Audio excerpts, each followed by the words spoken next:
रामचरितमानस प्रेमियों को मेरा प्रेम भरा नमस्कार। रामचरितमानस में सत्संग महिमा की अद्भुत चर्चा की गई है। मानव जीवन में सत्संग का अद्भुत प्रभाव पड़ता है, जिससे जीवन में अमूल्य परिवर्तन होता है। इसे अवश्य सुनेंगे।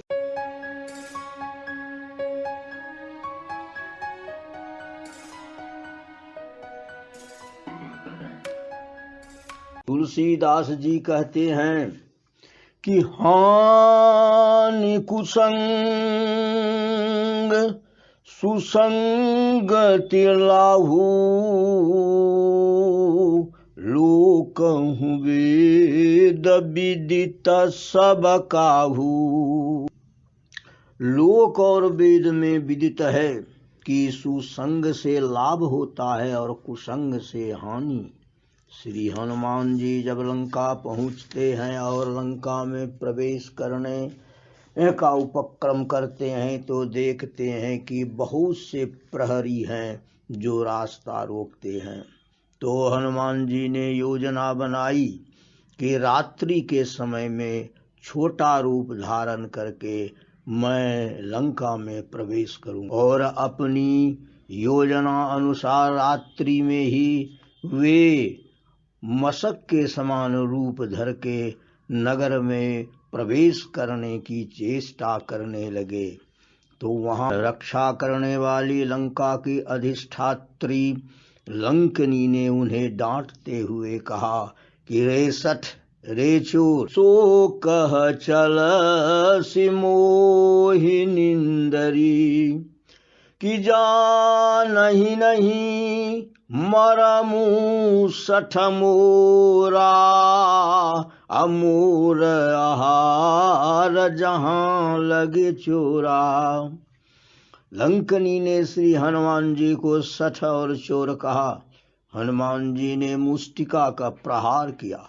लंकनी ढनमना करके धरती पर गिर जाती है और रक्त बवन करने लगती है कि मुठी का एक महाकपिहनी, अरुधिर बमत धरनी ढनमणि। कि वह गिर जाती है, रक्त बवन करती है और रक्त के माध्यम से रावण का अन्न जो है वह निकल जाता है। क्योंकि जो जिस तरह का हम अन्न खाते हैं बुद्धि वैसी ही हो जाती है। लंकनी की बुद्धि रावण के अन्न खाने से राक्षसी जैसी हो गई थी। और तब पुनः लंकनी संभार करके उठती है। पुनि संभार उठी तब लंका, जोरी पानी कर विनय सशंका।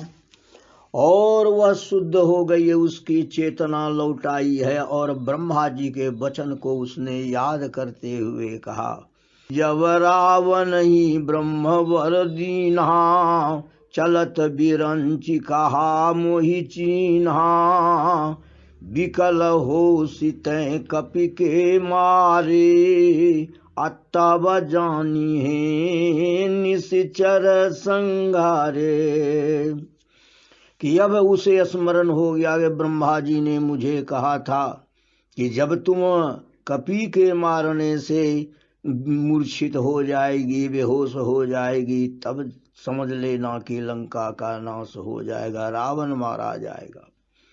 और वह तुरंत चेतना में आकर के हनुमान जी से कहने लगे, हे हनुमान जी, मैं तो बड़ा पुण्यशाली हूँ, बड़ा सौभाग्यशालिनी हूँ कि आप जैसे राम के दूत को मैं देख रहा हूँ। लंकनी कहती है कि तात मोरयति पुण्य बहुता, देखो नयन राम कर दूता। कि मैं आपको देखता हूँ। उसकी आंखें खुल गई और वह श्री हनुमान जी से कहने लगती है कि तात स्वर्ग अपवर्ग सुख धैर्य तुलाय कयं तुलनता ही सकल मिली जो सुख लव सतसंग। कि हे तात, हे हनुमान जी, स्वर्ग और मोक्ष के सुखों को तराजू के एक पलड़े में रखिए और लव मात्र सत्संग का सुख दूसरे पलड़े में रखिए, तो वे सब मिलकर भी उस सुख के बराबर नहीं हो सकते जो लव मात्र सत्संग से होता है। जो लंकनी हनुमान जी को लंका में प्रवेश करने से रोकती थी और फटकारती थी, सठ और चोर कहती थी, आज संत के स्वर्णिम संस्पर्श से विनम्र भाव से कहती है कि प्रवासी नगर कीजे सब काजा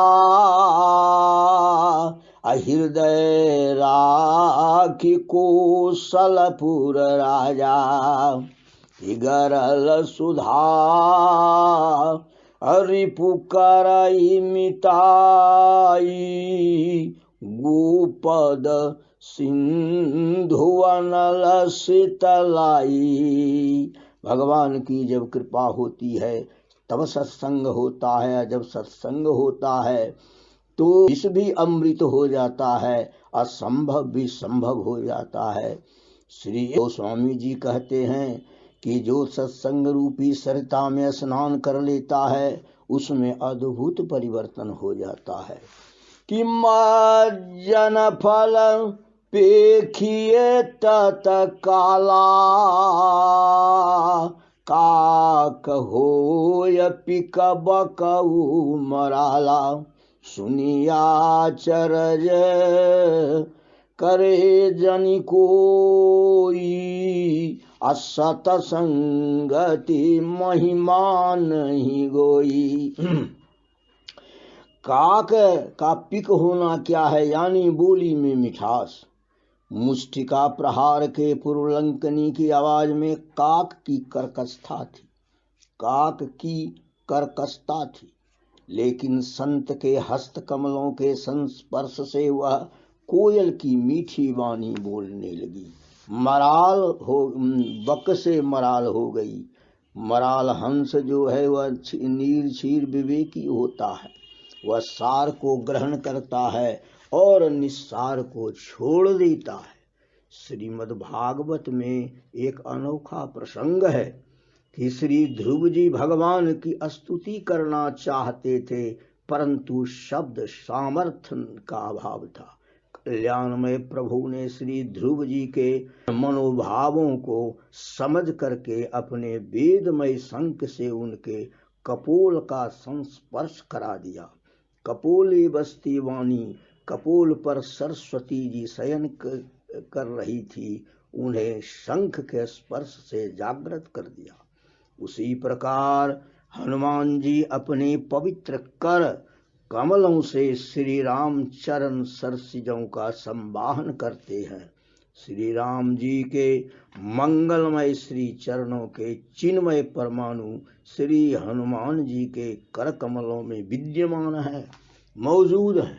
अतः श्री राम चरण सेवा के चिन्मय परमाणु जब श्री हनुमान जी के हस्त कमलों के माध्यम से विद्युत धारा की तरह उसके रोम रोम में प्रवाहित हुए, तो वह सद्यः तत्काल वह काक से पिक के रूप में परिवर्तित हो गई, वह बोगले से हंस के रूप में परिवर्तित हो गई। यह एक बड़ा चमत्कार हुआ और सत्संग का यह अद्भुत रूप हो गया। एक कथा है कि गुरु वशिष्ठ और विश्वामित्र में संघर्ष चल गया था। विश्वामित्र चाहते थे कि ब्रह्म ऋषि का पद प्राप्त करना, लेकिन वशिष्ठ जी विरोध करते थे। वशिष्ठ जी सत्संगी थे और विश्वामित्र जी तपस्वी, तपोधन कहा जाता था उनको, और वे चले जाते थे तपस्या करने के लिए। और तपस्या से जो बल जो शक्ति अर्जित करते थे, आकर के फिर संघर्ष में गुरु वशिष्ठ पर प्रहार कर देते थे और गुरु वशिष्ठ ब्रह्मदंड गाड़ देते थे और उनकी सारी शक्ति उन्होंने वे जो प्रहार करते थे, जो भी तीर धनुष छोड़ते थे, इस ब्रह्मदंड में समा जाता था और वशिष्ठ जी का बाल भी बांका नहीं होता था। कहने का गरज है कि सत्संग जीतता है और तपस्या हारती है, क्योंकि वशिष्ठ जी बहुत बड़े सत्संगी थे और विश्वामित्र जी तपस्वी, लेकिन वशिष्ठ जी सत्संग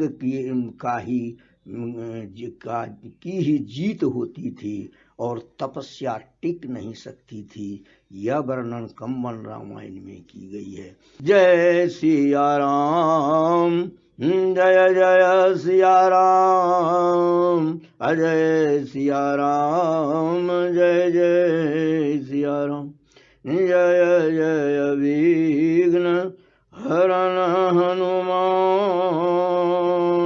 जय जय